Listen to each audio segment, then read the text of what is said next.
ஆசீர்வாதமான காலை வணக்கம். இன்றைய நாளில் நாங்கள் நீதிமொழி புத்தகத்தை தியானிக்க போகிறோம். நீதிமொழிகள் 24வது அதிகாரத்தில் 10வது வசனம் இப்படியாக கூறப்படுகிறது.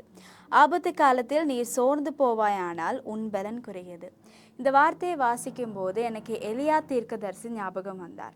எலியா தீர்க்கதரிசியை பார்ப்போம் என்று சொன்னால், அவர் சோர்ந்து போகின்ற நேரத்தில் அவர் சொல்கிறார் ஆண்டவரை பார்த்து, தேவனே இது எனக்கு போதும், என்னை எடுத்துக்கொள்ளும்படியாக அவர் ஆண்டவரிடத்தில் சொல்கிறார். ஆனால் தேவன் எலியா தீர்க்கதரிசியை பார்த்து இப்படியாக கூறுகிறார், எலியா நீ போக வேண்டிய பாதை வெகு தூரமாக இருக்கிறது என்று கூறுகிறார்.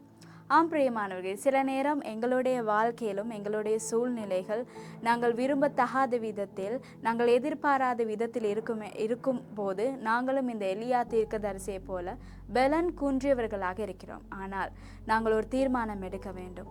நாங்கள் கர்த்தரை எங்கள் பலனாக கொண்டு நாங்கள் முன்னோக்கி செல்ல வேண்டும். கர்த்தர் தாமே உங்களை ஆசீர்வதிப்பாராக.